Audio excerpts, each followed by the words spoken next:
Soy el padre Luis Montes del Instituto Álvaro Encarnado, fundado en Argentina en el año 1984. Tenemos ya diversas fundaciones en todo el mundo y una presencia muy considerable en Medio Oriente. Yo llegué a Medio Oriente en el año 96, después de ser ordenado sacerdote, y hace 4 años que estoy en Bagdad, en la parroquia latina de la capital. Yo entré al seminario de joven a los 18 años, hice todo mi seminario en San Rafael, Mendoza. Cuando me estaba por ordenar, hacía falta un sacerdote para fundar un monasterio contemplativo en Ortaz, al lado de Belén. Como no había nadie, yo me ofrecí. Fue así que llegué a Medio Oriente. Una vez que uno estudia árabe ya queda medio fijado en la región, porque lleva mucho tiempo, mucho esfuerzo, mucho dinero. Así que estuve en Tierra Santa 6 años, después 1 año en Jordania, después 6 años en Egipto. Y en el 2010, sabiendo que yo estaba enamorado de Irak, me preguntaron si quería ir, así que con gran alegría dije y llegué allí en diciembre del 2010. Yo soy el párroco de la Catedral Latina. Los latinos son una comunidad pequeña allí, porque el rito mayoritario es caldeo y también hay muchos sirio-católicos. Pero de todos modos la comunidad es viva, la comunidad nuestra. Y entonces yo quedé encargado de la pastoral de la catedral. Como en toda parroquia se hacen las actividades parroquiales, ¿sí? Misas, confesiones, predicaciones, administración del resto de los sacramentos, llevar la comunión a los enfermos, grupos de jóvenes, de niños, catecismo, todo, digamos, ¿no? Limitado por ser un país musulmán, al interior de la iglesia no se puede hacer nada afuera, no se puede hacer procesiones, por ejemplo. Aunque este año hicimos alguito, una cuadra, hicimos el comienzo del Vía Crucis con los niños refugiados desde la escuela donde ellos están hasta la catedral. Son 80 metros y es una cuadra muy protegida, pero nos dimos el gusto. Así que, digamos, es la vida de párroco, digamos, con las dificultades de estar en un país musulmán donde uno está limitado y en un país donde hay peligro, donde uno está más limitado, ¿no? A veces uno dice, bueno, no salgamos por 2 semanas a visitar a los cristianos porque está habiendo más atentados, por ejemplo, esos días. En Irak hay atentados en la capital, en Bagdad, prácticamente todos los días. Póngale 10 por semana, ¿sí? Entonces, uno tiene que seguir, la vida continúa y hay que seguir haciendo lo que tiene que hacer. Pero cuando se pone mucho más intensivo, prudentemente, por un momento paramos, digamos. Esas son 2 dificultades, ¿no? Ser minoría y un país en peligro. Pero de todos modos se puede hacer y los frutos son muchos y la alegría misionera es mucha. Cuando uno llega a las 2 primeras semanas, va por la calle, cuando va a comprar algo, lo que sea, y piensa, ese auto no tendrá una bomba. Pero son 2 semanas, ¿no? Después la vida continúa, uno tiene que seguir viviendo, y si bien a veces uno piensa que nos podrían atacar, etcétera, también podría ser que no nos pase nada, ¿sí?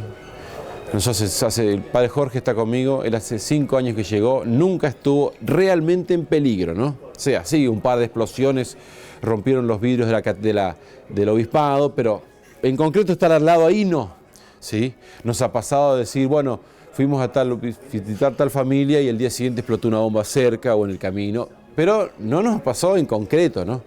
El obispo está hace 13 años y tampoco, digamos, estuvo durante toda la guerra, tampoco tuvo. O sea, podía ser que vivamos 40 años ahí sin que nos pase nada. Estamos en las manos de Dios y Él sabrá qué es lo mejor, Él sabe lo que es mejor para nosotros. Bueno, en Irak hubo una invasión en el año 2003. Fue un gran error, produjo una catástrofe en el país. Se entró con mentiras. No se consiguieron los objetivos que se buscaban, salvo que hayan querido destruir el país, y si se lo consiguieron. El país entró en una violencia sectaria, un país donde se vivía en relativa armonía entre chiitas, sunitas, las 2 ramas principales del Islam, y cristianos se vivían en relativa armonía, pero en la lucha sectaria por el poder que dejó la caída del anterior régimen, fue una cadena, un vicio de atentado tras atentado, ¿no? Ustedes tienen que tener en cuenta que en el Islam no existe el perdón, ¿sí? Uno lo dice así y no se da cuenta de las ramificaciones que tiene. O sea, no solamente no existe, el perdón está mal. El que era rabino de Roma durante la Segunda Guerra Mundial, que se convirtió al catolicismo y se puso el nombre Eugenio por el Papa Pío XII, él decía, para un judío hacer el bien al que nos hace mal es una falta contra la justicia. Porque es así, ellos tienen ojo por ojo, diente por diente. Que cuando uno lo lleva a la práctica es atentado por atentado, que es violencia por violencia. Por eso genialmente dijo el Papa Juan Pablo II, no hay paz sin justicia, que eso se dice desde siempre, pero le agregó, no hay justicia sin perdón. El perdón es el que corta ese círculo vicioso de violencia. Y en Irak no se ve el perdón, porque no lo tienen por religión. Es más, la religión les dice que se tienen que tomar venganza. Entonces eso lleva a más violencia y más violencia. Entonces ese vacío de poder que se produjo esa lucha sectaria fue creciendo, el odio es cada vez más grande y no se ve ninguna solución. Usted piense que durante más de 10 años estamos hablando de un promedio de 20 atentados por día en el país. Hace poco hubo un atentado en Chile y conmocionó el país. Bueno, nosotros tenemos 20 atentados por día durante más de 10 años. Ya ni se habla de los atentados. Yo voy a celebrar la misa, después de la misa salgo, estoy afuera con los jóvenes, charlamos, hablamos de varias cosas. Jamás me van a decir explotaron hoy 4 bombas en la ciudad. Y no porque no explotaron 4 bombas en la ciudad. Anoche cuando chequeamos los sitios online en árabe nos damos cuenta que hubo 4 o 5 atentados. Pero ya ni se comenta. Salvo que haya muerto un cristiano amigo nuestro, si no, no se comenta. Porque es la vida nuestra. Es como decir, oh, ¿viste que hoy salió el sol? Es así. Esa destrucción que se produjo hizo que haya mucho resentimiento en toda una gran provincia, que es la provincia del Ámbar, que son sunitas, hacia el gobierno, porque fueron dejados de lado. Dejados de lado me refiero de modo criminal, ¿no?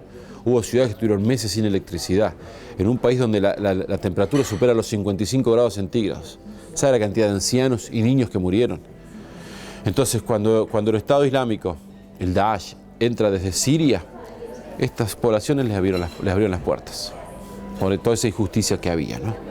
Y es así que en este momento tenemos una gran parte del territorio iraquí tomada por un grupo terrorista que es absolutamente extremista, que no da posibilidad a los cristianos de ni siquiera tener una casa, hay que hacerse musulmanes o los matan, ¿no? Y es lo que está viendo ahora Irak en estos momentos. Los cristianos en Irak son un ejemplo increíble de fe en Dios, de paciencia, de perdón. O sea, no todos pueden perdonar inmediatamente, ¿no? A mí me ha pasado escuchar una señora que me decía, padre, ¿cómo va para perdonar a los del Daesh? No sé cómo hacer. Pero también me ha pasado escuchar gente que perdona absolutamente de corazón. Nos hizo famoso un videíto que nosotros tradujimos de una tal Miriam, una niña de 10 años, que le preguntaron qué haría ella con los del Daesh, un periodista egipcio, y ella dijo, yo no le haría nada, dice, y se quedó pensando así, dice, yo solamente le digo a Dios que los perdone, dice. O sea, ni siquiera es una respuesta automática, ella lo está pensando y cuenta lo que está haciendo. Bueno, eso lo vemos mucho, ¿no? La gente que perdona de todo corazón y jamás se quejan de Dios y tienen mucha fe, mucha esperanza, eso son un ejemplo para nosotros, ¿no? Por supuesto que hay mucho sufrimiento, ¿no? Por supuesto que hay mucha preocupación, los padres de familia no saben qué hacer con sus familias, ¿no? Ellos no pueden decir su destino. Ellos son los que proveían todos los días el alimento y ahora viven de la caridad ajena, encerrados en una habitación de una escuela, sin saber si sus hijos van a poder volver a la escuela, si van a recuperar su casa, sabiendo que su auto ya lo perdieron, lo mismo la plata que tienen en el banco. Es muy duro, ¿no? Pero espiritualmente están fuertes. Su testimonio de fe es fabuloso, ¿no? Fe al martirio, ¿no? Como comentaba hoy en la charla, algunas anécdotas de mártires iraquíes, mártires modernos, ¿no? Se parecen a las anécdotas de los santos de los primeros siglos o a los mártires del Antiguo Testamento. Es una cosa fantástica. Y siempre cuento el ejemplo de Cristina, por el cual tengo especial cariño, porque desde que conocí su historia le empecé a pedir a ella y me ha concedido muchísimas cosas, ¿no? Cristina es una niña de 13 años, 12 años, 13, que un domingo le dice a la mamá que quiere ir a misa porque es domingo. El hermanito menor no puede ir porque estaba enfermo, el papá no puede ir porque estaba trabajando, así que va la mamá, que aparte está embarazada, con ella.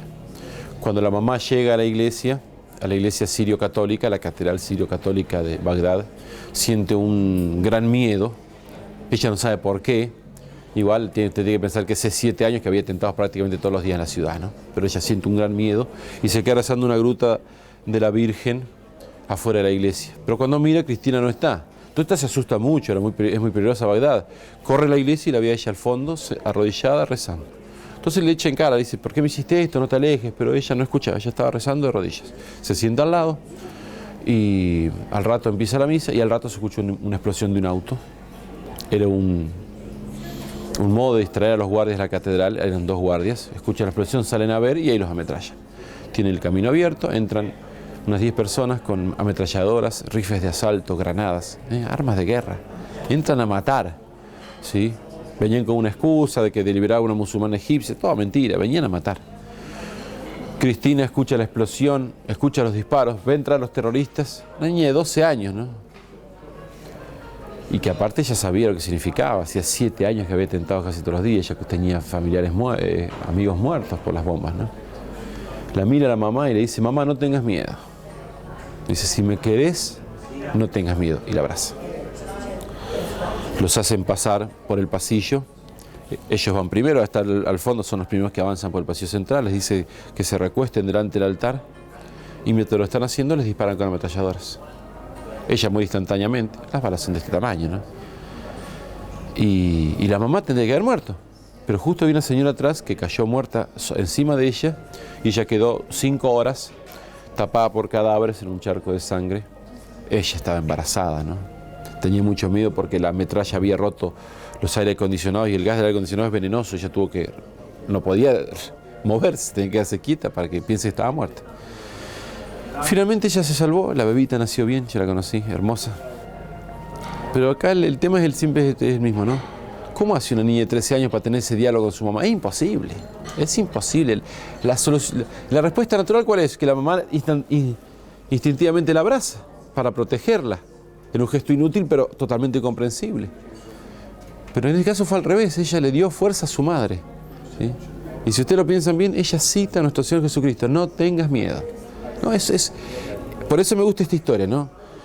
Porque eso muestra la grandeza del pueblo iraquí. No es una grandeza de ciencia, de riquezas, de conocimientos. Es una grandeza de la fuerza de Dios en el corazón de sus hijos, ¿no? Y como este ejemplo hay cantidad, ¿no? Hay cantidad. Si el ISIS entra en Bagdad, los cristianos se tienen que ir todos. Y ahí nosotros nos iríamos con ellos. Pero nuestra idea es querer acompañarlos todo el tiempo. En lo que nosotros dependa es algo que nos echen del país, nosotros queremos quedarnos. Sí, yo siempre pido una cosa, ¿no? Una cosa que es muy patente para nosotros, ¿no? Esta locura del ISIS, a esta locura se llega porque uno deja entrar el odio en el corazón, ¿sí? En el corazón de uno mismo, ¿no? Y el odio cuando entra crece si uno no lo combate. Entonces nosotros tenemos que luchar contra ese odio haciendo el bien. Tenemos que ser mejores, ¿sí? El Papa Francisco ha dicho, el que habla mal de su vecino lo está matando. Entonces nosotros lo que yo les pido a todos es, hagamos un esfuerzo todos, vivamos la caridad más con la gente que tenemos al lado. Porque según el dogma de la comunión de los santos, el bien que usted hagan aquí, con su vecino repercute en el bien de toda la iglesia.